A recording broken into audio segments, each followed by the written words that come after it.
Telnet, what is telnet?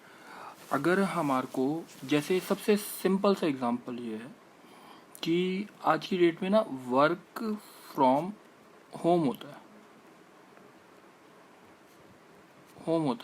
This is best example of telnet. कि हमने क्या करना है, हम अपने घर पे बैठे हैं, सर्वर पे बैठ के लॉग इन करते हैं।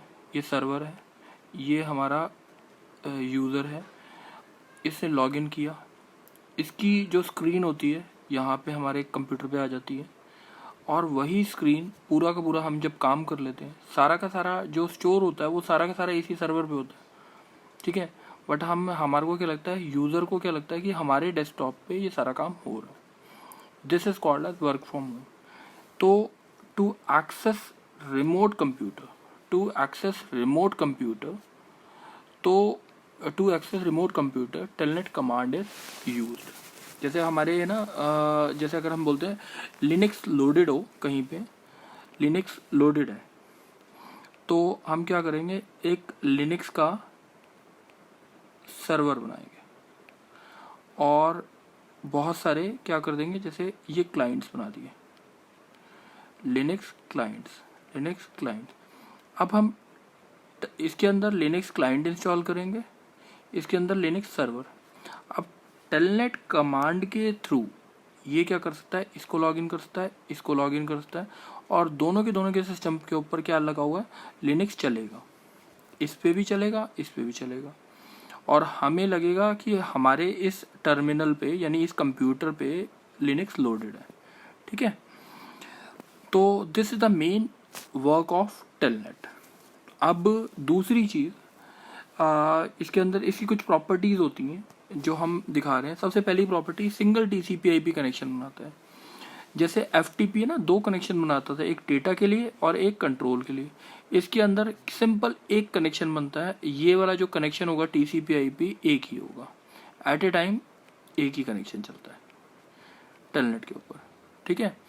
दूसरी चीज़, टाइम शेयरिंग का मतलब, जैसे ये दो कंप्यूटर लगे हुए थे, अब ये टाइम शेयरिंग के अकॉर्डिंग काम करेंगे। अगर लेट सपोज इसके पास 10 सेकंड है, तो 5 सेकंड इसको मिलेंगे, 5 सेकंड इसको मिलेंगे, ताकि टाइम इक्वली डिस्ट्रीब्यूटेड रहे। तीसरी चीज़, इसके अंदर जो डेटा जाता है, थोड़ी सी एक प्रॉब्लम है। क्या प्रॉब्लम है इसमें, कि इसके अंदर जो डेटा जा रहा है ये सारा का सारा प्लेन टेक्स्ट की फॉर्म में जा रहा है। PT से प्लेन टेक्स्ट की फॉर्म में जा रहा है, एनक्रिप्टेड फॉर्म में नहीं जा रहा। तो बेसिकली अगर इस लाइन को किसी ने भी टैप किया तो वो सारा का सारा डेटा यूजर आईडी ऑथेंटिकेट कर सकता है अपने आप को। तो it is the biggest threat in telnet. तो हमने देखा टर्मिनल लॉगिन नेटवर्क, यानी टेलनेट से क्या करते हैं, हम रिमोट कंप्यूटर को एक्सेस करते हैं। उसकी 3 प्रॉपर्टीज़ हैं। सिंगल TCP/IP कनेक्शन होता है, टाइम शेयरिंग एनवायरनमेंट में काम करता है, सिक्योरिटी जो होती है इसकी नॉट सिक्योर्ड है। क्यों? क्योंकि ये एनक्रिप्टेड फॉर्म में डेटा नहीं भेजता। अब इसके अंदर 2 टाइप्स के लॉगिन होते हैं, एक लोकल और एक रिमोट। लोकल लॉगिन का मतलब ये है कि हमारी लैन पे सारे कंप्यूटर्स पे एक ऑपरेटिंग सिस्टम लोडेड है, ठीक है, और ये हमारा जैसे लिनक्स यहाँ पे लोडेड है। तो बेसिकली यहाँ पे कोई प्रॉब्लम नहीं आती। यहाँ पे बेसिकली क्या होता है, हम सीधा लॉगिन कर लेते हैं, यहाँ पे कोई प्रॉब्लम नहीं, क्योंकि यहाँ पे ऑपरेटिंग सिस्टम सारे सेम होते हैं, तो यहाँ पे कोई दिक्कत वैसे नहीं आती। तो यही चीज़ दिखा रखी है। ये एक कंप्यूटर है, क्या हुआ, ये चाहता है कि इसकी ऐप को एक्सेस करना चाहता है टर्मिनल ड्राइवर के थ्रू। इस सर्वर की कोई भी ऐप को वो क्या कर सकता है, एक्सेस कर सकता है। This is called as simple local login. अब next is remote login. Remote login में क्या होता है, अब ये चीज़ देखी जाती है। रिमोट लॉगिन में क्या हो रहा है, रिमोट लॉगिन में ये एक आपका लैपटॉप है, ठीक है। अब ये लैपटॉप जो है वो कनेक्टेड है। अब इसमें रिमोट लॉगिन में प्रॉब्लम क्या है, जैसे सबसे बड़ी प्रॉब्लम ये आती है कि रिमोट लॉगिन यूज़ क्यों किया, हमारे को ये पता होना चाहिए। देखो, अगर थोड़ा सा डॉस पढ़ा हुआ है, तो डॉस में अगर हम Ctrl+Z दबाते हैं, ठीक है, Ctrl+Z, और यूनिक्स में Ctrl+D, ठीक है।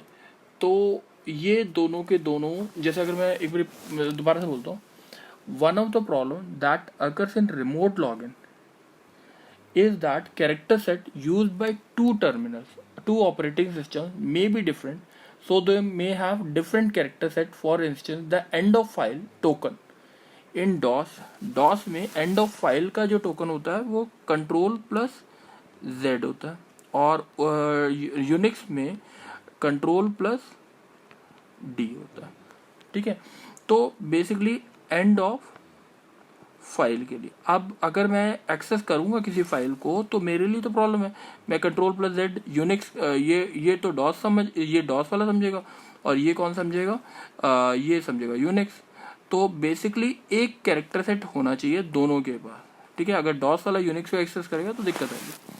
तो बेसिकली अब यहाँ पे मानते हैं हम ये रिमोट लॉगिन, यानी यहाँ पे एक लैपी है उसे एक्सेस करना चाहते हैं, उसको कैसे एक्सेस करेंगे। ये क्या करता है, अपने ट्रांसफर करता है डेटा अपने टर्मिनल क्लाइंट को। टर्मिनल क्लाइंट जो है वो क्या काम करता है, जो इसके कैरेक्टर सेट होते हैं, इसके कैरेक्टर सेट जो भी होते हैं जैसे ABCD जो भी, इसको NVT में कन्वर्ट करता है। NVT network virtual terminal character set, network virtual terminal character set जो कि रिकॉग्नाइज्ड है इंटरनेट पे हर जगह, ठीक है। तो ये जाते हैं इंटरनेट के थ्रू, कहाँ पे जाता है, टर्मिनल सर्वर के पास। किसके टर्मिनल सर्वर के पास, जो दूसरा हमें कंप्यूटर जिसे हमें एक्सेस करना है, तो ये यहाँ पे जाते हैं। तो बट ये जो है मैंने ब्लू से जिससे दिखा रहा हूँ, ये इसे समझ नहीं पाएगा NVT वाले को।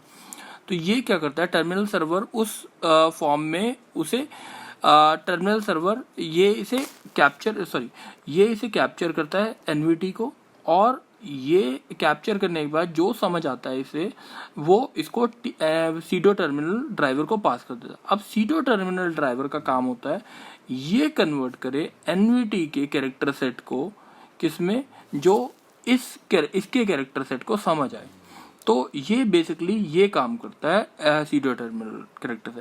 तो ये दो टाइप्स के इसमें लॉगिन होते हैं। तो अब इसकी जो कमांड होती है यूज करने की, तो हम सीधा लिखते हैं टेलनेट, ठीक है, और यहाँ पे हम होस्ट नेम लिख सकते हैं या IP एड्रेस लिख सकते हैं। तो इससे हम लॉगिन कर सकते हैं। डॉस प्रॉम्प्ट पे जाके, टर्मिनल क्लाइंट पे जाके हम लॉगिन कर सकते हैं किसी भी ये कहता है दूसरे कंप्यूटर की स्क्रीन को कैप्चर कर सकते हैं या दूसरे कंप्यूटर को लॉगिन कर सकते हैं। Thank you.